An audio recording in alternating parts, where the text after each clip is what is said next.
Então, hoje nós vamos começar no capítulo 15, do versículo 22 até o último versículo 33. Hoje a gente finaliza esse capítulo 15. Então, vamos ler aqui. Deixa eu pedir para a Jéssica ler para mim, Jéssica, do 22 até o 33, por favor.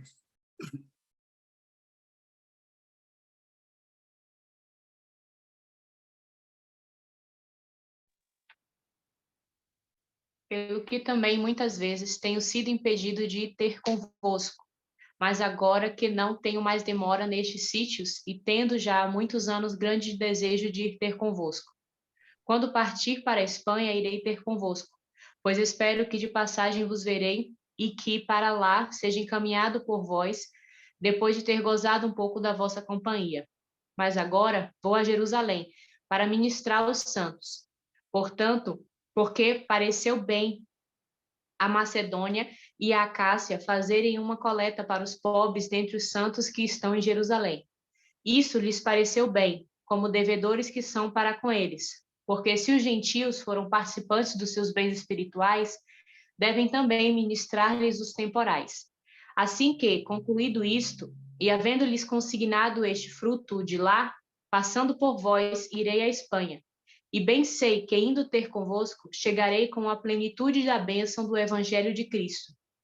E rogo-vos, irmãos, por nosso Senhor Jesus Cristo e pelo amor do Espírito, que combatais comigo nas vossas orações por mim, para que seja livre dos rebeldes que estão na Judéia e que esta minha administração, que em Jerusalém faço, seja bem aceita pelos santos, a fim de que, pela vontade de Deus, chegue a vós com alegria e possa recrear-me convosco. E o Deus de paz seja com todos vós. Amém. Amém, amém, Jéssica. Muito obrigado. Muito bom. Então, a gente começa essa parte final do capítulo 15, Paulo falando, citando, porque ele, na aula passada, ele falou do trabalho dele com os gentios, do empenho dele nos lugares que ele tinha sido levantado para ministrar, e agora ele diz, ó, por essa causa, por esse trabalho de 15 anos, mais ou menos, realizado aqui na Ásia Menor, na Macedônia, na Acaia, na região da Galácia. Então, por esse motivo, por eu me empenhar de estar levando o evangelho em lugares que ele não tinha chegado, onde eu fui ali, o que fundamentou, que trouxe a primeira vez Cristo para esses locais estratégicos, por esse motivo, por todo esse trabalho, eu não consegui ter com vocês ainda. E o desejo que ele tinha, a vontade que ele tinha, era um circuito. Tu pode anotar esse circuito que ele está traçando, né? Ele traça uma rota logística, né? Que é em Corinto, que é onde ele está escrevendo, de Corinto para Jerusalém, de Jerusalém para Roma e de Roma para a Espanha. Corinto, Jerusalém, Roma e Espanha. Então, esse é o traçado geográfico das viagens de Paulo a partir da origem que ele se encontra aqui em Corinto. Então, essa é a ideia dele, que depois a gente vai ver que ele não conseguiu cumprir essas coisas. Até um texto, né? Eu queria que a Alice abrisse aí, Alice, em Provérbios 16, versículo 1. Porque esse Provérbio 16 ele vai ser o norte dos princípios que vão ser ministrados nesse trecho que a gente leu. Provérbios 16, filha, por favor. coração do ser humano pode fazer planos, mas a resposta certa vem dos lábios do Senhor. Então, tu vê que Paulo... Obrigado, filha. Paulo tinha planos, né? Tinha uma rota traçada. E agora a gente vai ver ao longo do nosso estudo, ao longo da aula de hoje, a gente vai ver esse itinerário traçado e a gente vai ver a frustração dessa logística, como ele não chegou conforme ele imaginava, né? Porque o homem tem que fazer planos, o homem tem que ter organização, o homem tem que ter agenda, mas ele precisa se submeter à resposta final que vem do Senhor. Então, Paulo está dizendo, olha, eu não vim antes aqui, tinha muita vontade de vir aqui, mas eu não vim antes porque eu tinha toda uma caminhada, todo um trabalho para ser feito, porque eu fui comissionado por Deus com um chamado específico para atingir os gentios.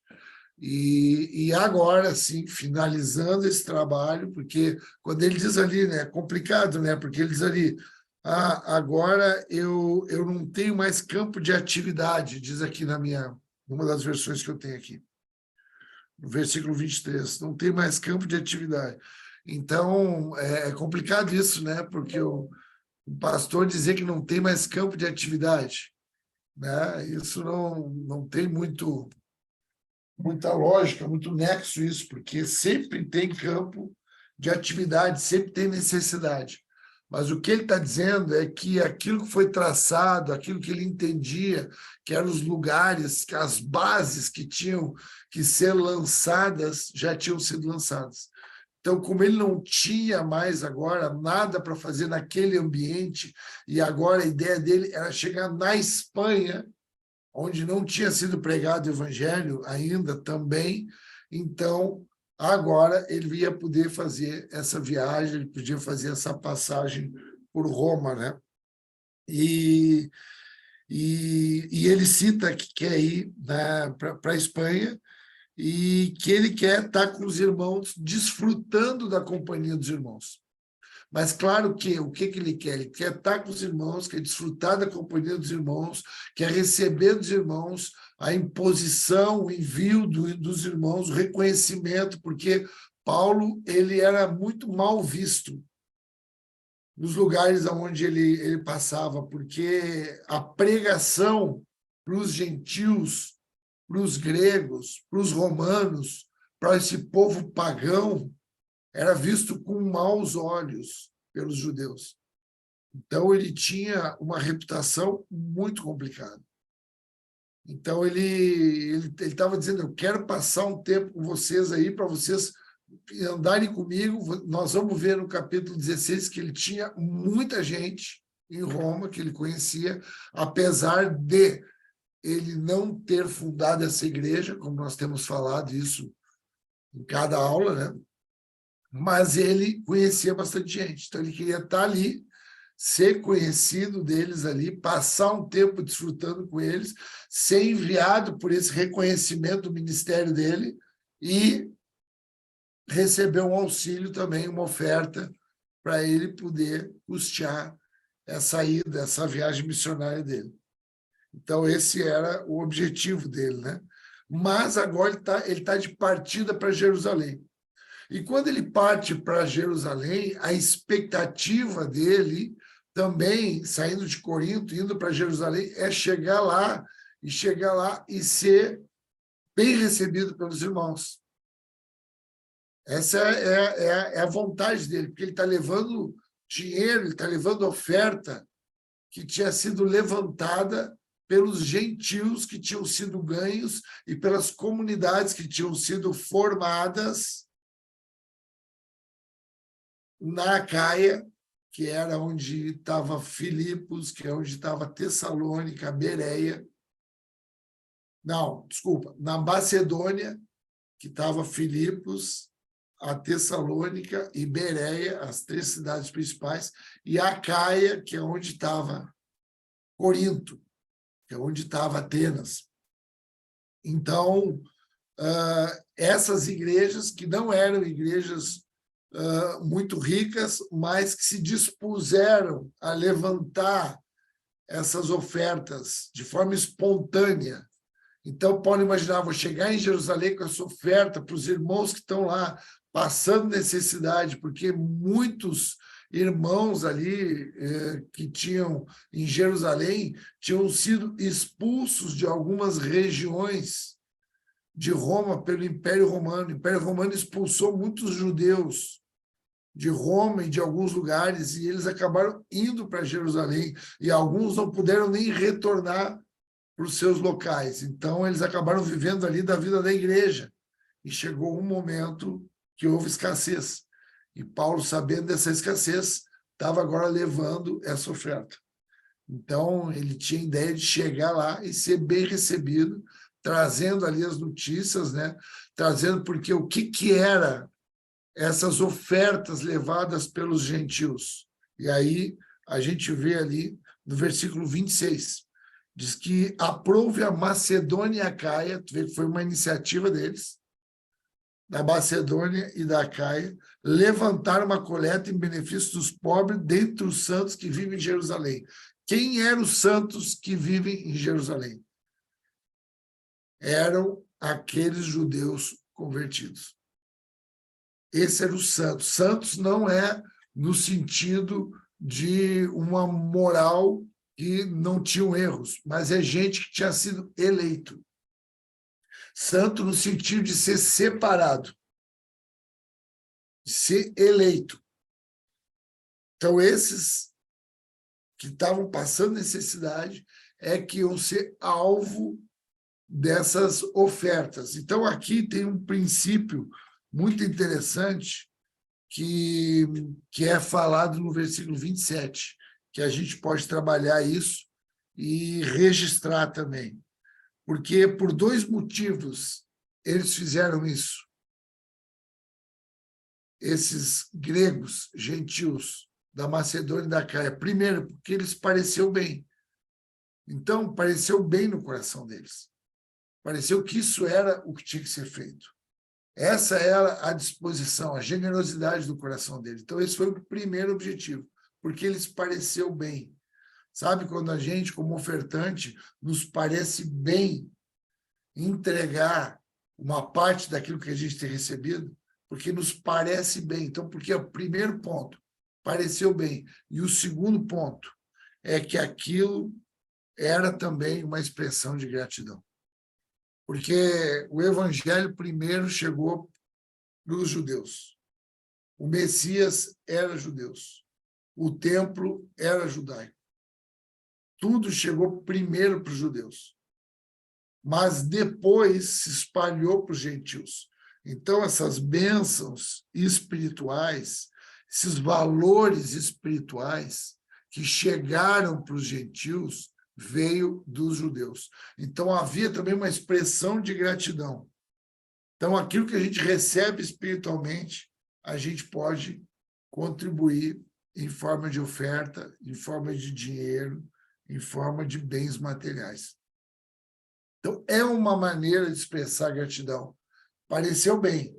E também expressa gratidão.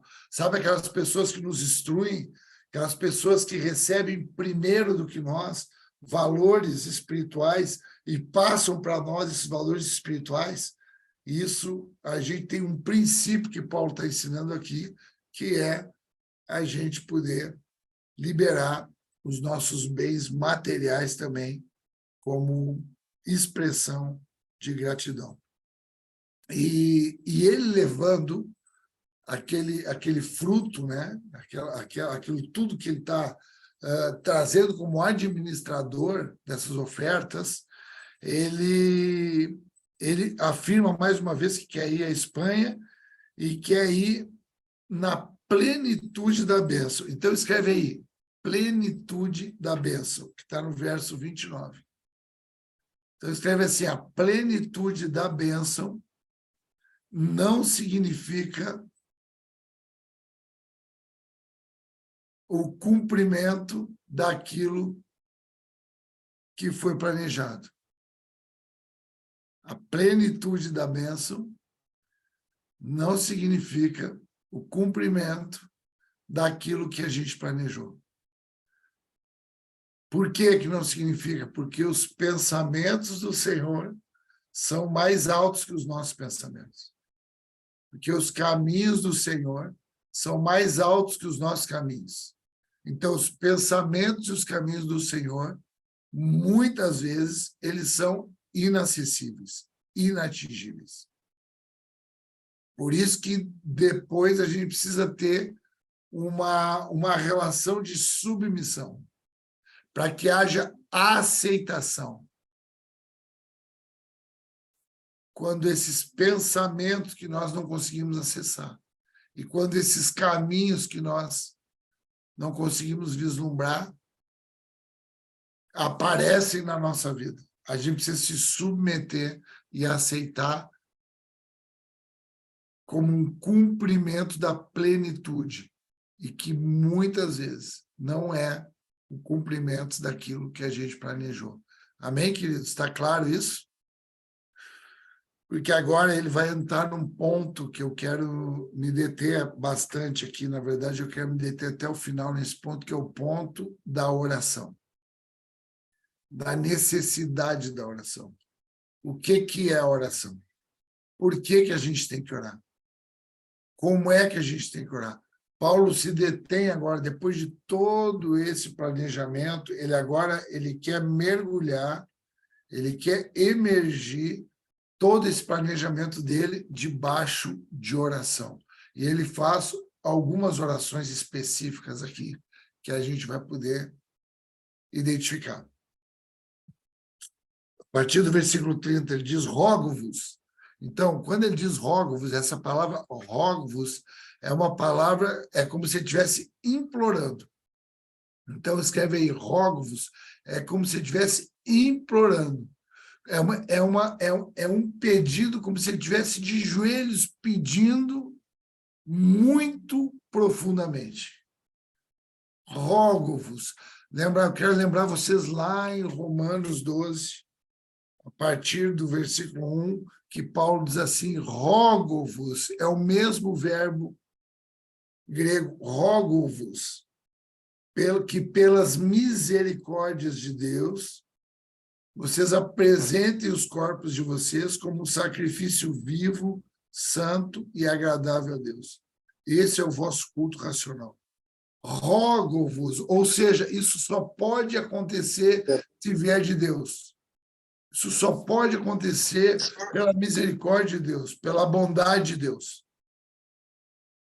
Rogo-vos.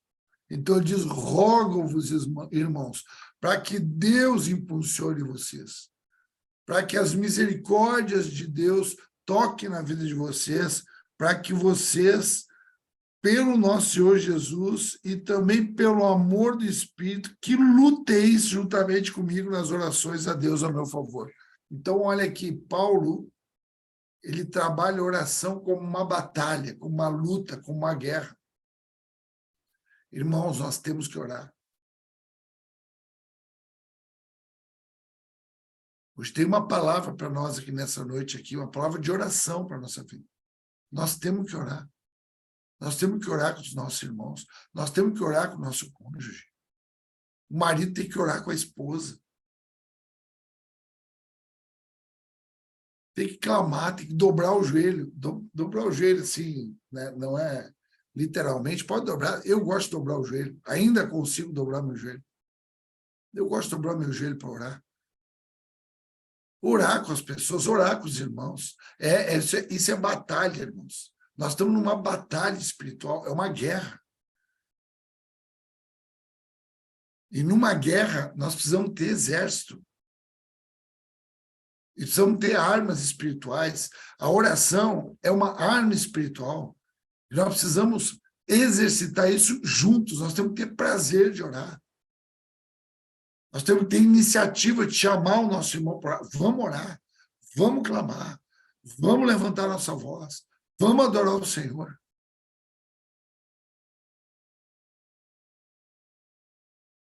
Tempo de oração. Gostar de orar, o poder da oração. A oração de um justo é poderosa em seus efeitos. Quem é o justo? O justo é Jesus. É o que nos justificou. Quando que nós somos o justo? Quando nós juntos, nós nos tornamos a mente de Cristo, a igreja, o templo do Espírito Santo nos dias de hoje. Rogo-vos para que vocês entrem comigo, pelo Espírito, pelo nosso Senhor Jesus, que vocês lutem comigo, batalhem comigo. É como se ele soubesse que ele estava indo para uma batalha, mesmo sem saber. Irmãos, a oração faz com que a nossa alma comece a movimentar coisas que a gente nem imagina. A oração, quando a gente... Eu não estou falando de petição, estou falando de oração, de declarar a palavra do Senhor, de declarar a grandeza do Senhor, de louvar o Senhor, declarar aquilo que Ele faz, aquilo que Ele é. Ações de graças, gratidão por tudo que temos recebido. Orar para o Senhor, vai movimentando, é como se Paulo estivesse tendo a alma dele movimentada.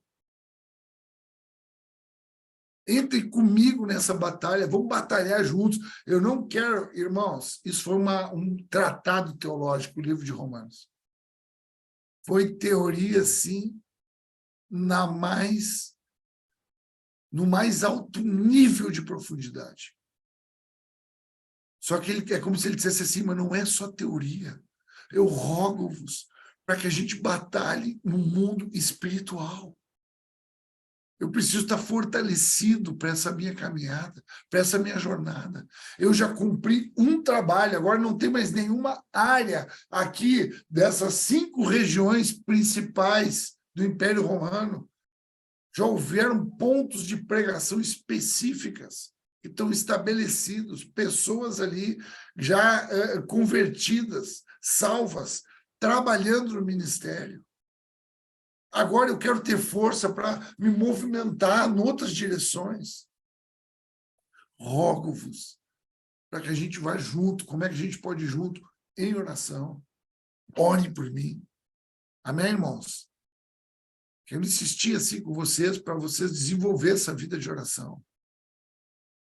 O homem de Deus, uma mulher de Deus, é uma mulher que ora, é um homem que ora, é um homem que clama, que chama os seus irmãos para orar. É isso que ele está falando, essa batalha, luta juntamente comigo, nas orações a Deus, a meu favor.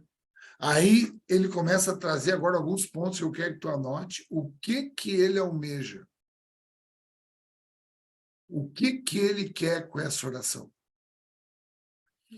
Você sabe que quando ele está chegando em Jerusalém, essa é a 3ª viagem missionária, quando Paulo está chegando em Jerusalém, ele passa pela região de Antioquia,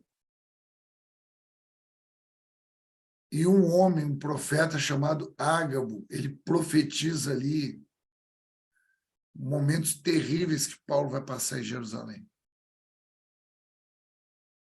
Tem uma palavra profética ali muito forte, de uma resistência, porque Paulo ele era odiado por muitos em Jerusalém também.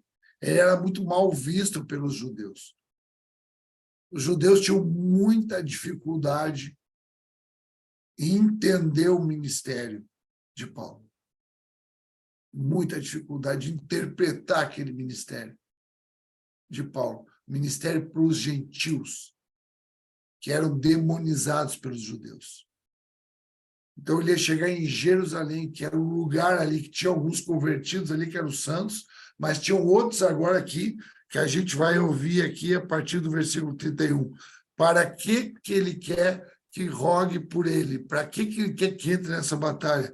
Para que eu me veja livres dos rebeldes que vivem na Judeia. Escreve isso. Essa é uma das orações dele. Livrar-se dos rebeldes que vivem na Judeia. Quem são os rebeldes que vivem na Judeia? São os judeus não convertidos, que estão se rebelando contra a salvação. Estão se rebelando contra o que Jesus Cristo fez. Ele está pedindo para ser livre dos rebeldes que vivem na Judéia. Presta atenção nisso. Segundo ponto, ele diz que esse meu serviço em Jerusalém seja bem aceito pelos santos. Então, o segundo ponto que ele pede, primeiro ponto, que ele seja livre dos rebeldes que vivem na Judéia. O segundo ponto, que haja uma aceitação dos santos. Quem são os santos? Os judeus convertidos. Uma aceitação daquele valor, daquela oferta que vem dos gentios da Macedônia e da Acaia para Jerusalém. Qual era aqui a intenção de Paulo, irmãos? Com essa oferta, não era só o suprimento, mas era poder manifestar para os judeus o trabalho apostólico realizado nesses 15 anos por Paulo, e que dava fruto, era como se ele tivesse fruto. Vocês lembram ali? Passa os olhos de vocês ali, aonde ele fala no versículo 23, havendo-lhe consignado este fruto.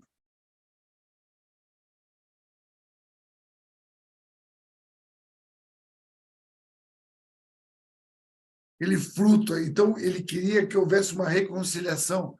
Lembra da dificuldade apontada por Paulo em todo o livro de Romanos, a dificuldade do gentio conviver com o judeu convertido na comunidade. Então, é como se ele trouxesse esse dinheiro para como quem diz assim, olha só, eles são irmãos de vocês. Eles estão aqui agradecendo pelos valores espirituais que veio primeiro para vocês, que eles reconhecem e que agora está sobre a vida deles. E agora vocês são irmãos. Esse era o intuito. Então ele diz, rogo-vos, para que vocês entrem nessa batalha, para que eu seja livre dos rebeldes da Judéia e para que também haja uma aceitação desses frutos, dessa administração, desse serviço, desse trabalho que eu estou trazendo para os santos. E o terceiro ponto, ele diz que quer ir visitar eles pela vontade de Deus, que chegue à presença deles com alegria e poder recrear-me convosco. Então, o terceiro ponto que ele pede, ora, para que eu possa ir aí, sair de Jerusalém, porque a ideia de Paulo era chegar em Jerusalém, entregar aquele valor ali e já pegar o navio no outro dia e já partir para Roma. Essa era a ideia dele. Eu quero estar com vocês, quero me recriar com vocês, eu quero ter um tempo agradável, de alegria, para nós nos conhecermos aí, e depois eu ir revigorado para a Espanha. Essa era a ideia dele, só que ele chega em Jerusalém e não acontece nada disso que ele pediu para orar. Então, aqui a gente precisa entender, irmãos, que às vezes a gente acha que a oração é a garantia do cumprimento dos nossos planos. Eu quero repetir. A oração, a plenitude de Cristo, são os pensamentos mais altos. É o que a Alice leu lá em Provérbios 16. O homem faz planos, nós temos que fazer planos, nós temos que ter agenda, nós temos que ter organização, nós temos que ter logística, mas a resposta final vem do Senhor. Queridos, isso que Paulo pediu para orar, nada deu certo. Nem uma dessas 4 ideias que Paulo tinha teve êxito. Primeiro, qual foi o primeiro? Para que eu seja livre da fúria, da agressividade dos rebeldes da Judéia. O que acontece com Paulo, quando ele chega em Jerusalém, Isso começa a ser falado a partir do capítulo 21 do livro de Atos dos Apóstolos, quando ele chega em Jerusalém dessa terceira viagem. Os judeus ali, os irmãos, os santos ali, né, principalmente Tiago, pega e diz para ele, faz o seguinte, agora tu vai lá no templo e tu faz um voto agora, como todo judeu faz, tu faz um voto agora de raspar o cabelo, de ir lá no templo, te apresenta lá agora, porque está todo mundo desconfiado que tu não é mais judeu, que tu te tornou um gentil. Então, tu vai lá no templo agora e tu faz isso, para poder mostrar para eles que tu continua ainda um judeu. Isso que Paulo estava livre disso, Paulo estava liberto disso. Lembra que Paulo, no capítulo 14, até metade do capítulo 15, se coloca como forte, que tem que suportar aqueles que são fracos, lembra disso? Porque ele estava livre de toda essa lei de Levítico, essa lei de circuncisão, essa lei de guardar alguns dias e algumas datas. Ele estava livre disso. Mas assim mesmo, os irmãos chamaram ele, vai no templo e te mostra porque tu é muito mal visto aqui. Paulo era mal visto, irmãos. E aí, quando ele chega no templo para fazer esse voto, porque ele entrou em obediência ali com os irmãos, o que acontece? Aqueles judeus rebeldes, que ele pediu para ser livre deles, identificam ele, olham ele, dão uma rebelião, pegam ele e querem matar ele. Pegam ele e querem matar ele. E só não matam ele porque tem ali uma interferência dos romanos que acabam pegando ele e ele fica ali salvo de morrer na mão, dá uma rebelião, dá um tumulto no templo e na cidade de Jerusalém. Então ele não foi livre dos rebeldes também. Segundo, qual era a segunda petição da oração que ele rogava para entrar naquela luta? Que todo o serviço dele fosse aceito. Vocês anotaram isso aí? É importante vocês anotar isso. O serviço dele provavelmente não foi aceito.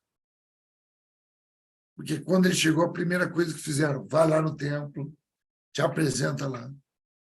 E lá foi quando pegaram Paulo. Dali, ele foi para Cesareia preso. Lá na Cesareia, ele ficou 2 anos preso. Depois da Cesareia, ele foi para Roma, ficou mais 2 anos preso lá, numa prisão domiciliar. Numa casa alugada. Então, ele não conseguiu ir lá para o terceiro pedido que ele fez, que era recrear-se com os irmãos, estar com os irmãos. E o quarto também não aconteceu, que era ele ir para a Espanha. Nenhum dos pedidos dele. Os pensamentos do Senhor são mais altos que os nossos pensamentos. Aquilo que o Senhor tinha para a vida de Paulo era mais alto do que ele poderia imaginar. Paulo, quando ele foi para Cesareia, ficar 2 anos lá, ele teve, no mínimo, na presença de 3 reis, de 3 governadores importantes do Império Romano, que ele pôde pregar Jesus Cristo para eles, que ele pôde ministrar. Algo que aconteceu lá no início da conversão dele, em Atos 9, quando Deus fala para Ananias, eu vou mostrar para ele o quanto ele deve padecer pelo meu nome. Eu vou botar ele na presença de reis. Se ele não tivesse preso, quem sabe ele não ia ter a oportunidade que ele teve em Cesareia, de estar na presença daqueles homens ali. Um desses homens, ele requereu, por direito de ser romano, de ser julgado em Roma. Ele vai para Roma. Quando ele vai para Roma, sabe o que acontece? Um naufrágio terrível. Ele vai parar lá na ilha de Creta, passando pela ilha de Malta. onde ele tem experiências lá que vocês lembram, é mordido por uma víbora, se converte uns homens lá, a vida dele vira uma tragédia. Essa era a caminhada dele. Depois de ele ir para Corinto, com a ideia de ir para Jerusalém, depois querendo ir para Roma, para finalizar lá na Espanha. Ele não consegue fazer nada disso. E quando ele chega em Roma, ele fica preso em Roma, amarrado, acorrentado, algemado, junto com os soldados da guarda pretoriana. Ficam junto com ele ali. Nesse tempo que ele é preso em Roma, ele escreve 4 cartas. A carta aos Efésios, a carta aos Colossenses, a carta aos Filipenses e a carta para Filemão. 4 cartas. 4 cartas que aquilo que ele imaginava, com muito boa intenção, com aquela logística de ir até a Espanha pregar, ele pregou para muito mais gente, prega até o dia de hoje com essas 4 cartas. Ele evangeliza muito mais gente do que ele poderia evangelizar. O Senhor sabe os pensamentos que ele tem a nosso respeito. Quando ele esteve preso no final, na despedida da carta dele para os irmãos em Filipos, ele diz assim, manda um abraço para os da casa de César. Aqueles que andavam acorrentado e algemado com ele se converteram a Jesus, porque quem vai cruzando para um homem de Deus com esse nível de ministério vai se convertendo, vai sendo evangelizado. Ele diz, manda um abraço para esses da casa de César, os da casa de César, do imperador. Iam se convertendo, iam recebendo os planos do Senhor. O homem pode fazer os seus planos, mas os planos do Senhor, os pensamentos do Senhor, a última palavra do Senhor. Foi isso que no fim aconteceu. Então, o que fica para nós desse final do capítulo 15, às vezes a gente está orando, e as nossas petições, elas nem são atendidas, outras demoram para ser atendidas. E eu quero te dizer nessa noite, eu quero finalizar nessa noite com essa palavra, os planos do Senhor, os pensamentos do Senhor. Aquilo que ele pensou não pode ser frustrado, mas é aquilo que ele pensou. O Senhor tinha pensamentos, aquela oração que ele rogava, a alma dele rogava, o espírito dele ali gemia, dizendo, rogo-nos. Entra nessa luta espiritual. Sabe para que é a luta, irmãos? É para os pensamentos do Senhor. Quando eles vierem, nós não os entendermos, nós os submetemos a eles. Pela fé. Coisa que nós não gostaríamos. Coisa que nós não agendaríamos. Coisa que nós não planejaríamos. Coisa que nós não escolheríamos. O Senhor escolheu e nós precisamos nos submeter, seja doença, seja enfermidade, seja perda, seja tragédia, seja uma criança de 9 anos ser levada, de 9 meses ser levada. Seja uma doença que a gente não consegue nem entender o porquê. Esse homem lá que eu tive com ele hoje ali, que é o treinador do Thiago, estava muito triste. Os planos do Senhor. Os pensamentos dos seus caminhos do Senhor, os naufrágios do Senhor. Aleluia. Que a gente tenha esse nível de confiança. E eu queria terminar aqui orando com vocês, para a gente exercitar essa vida de oração. Queria que tu orasse comigo aí, se tu estiver junto com alguém aí, melhor ainda. Ora aí com as pessoas que estão junto contigo aí. Ora com as pessoas, vai louvando o Senhor, vai dizendo, Senhor, obrigado pelos teus planos, obrigado pelos teus pensamentos, obrigado por aquilo que eu não entendo, obrigado por aquilo que eu não gostaria, obrigado, Senhor, eu te louvo, Senhor. Eu quero ganhar esse nível de maturidade, Eu quero ganhar esse nível de comprometimento contigo. Eu quero ser inspirado pela vida do apóstolo Paulo, que confiava nos irmãos para que os irmãos orassem por ele, orassem e fossem aqueles que lutavam com ele. Senhor, nós estamos numa luta espiritual, nós nos juntamos aqui para lutar espiritualmente, Senhor. Nós estamos lutando, nós estamos guerreando espiritualmente. Não deixa a gente brincar com essas coisas, Pai. São coisas tão profundas, Pai, são coisas tão lindas que têm acontecido. Pai, em nome de Jesus, nos dá compromisso mesmo com essas coisas, Pai. Não deixa a gente banalizar, Pai, em nome de Jesus, em nome de Jesus. Pai, o teu evangelho, ele é a vida e a abundância que nós precisamos. O teu evangelho, Pai, é a verdade que nos liberta. É a porta, Senhor, que quando tu abre, ninguém pode fechar. Senhor, o teu evangelho, nós amamos o teu evangelho. Nós amamos, Pai, essa vocação, Senhor, santa. Os santos de Jerusalém. Nós somos os santos, Pai, dessa geração. Pai, desenvolve a nossa vida. Desenvolve, Pai, o nosso chamado. Em nome de Jesus, dá pessoas maduras para caminhar perto de nós, Senhor. Dá pessoas, Senhor, que oram conosco com entendimento, que oram com profundidade. Em nome de Jesus Cristo, Pai. Obrigado pela vida desses homens, Pai, aqui figurados na vida do apóstolo Paulo.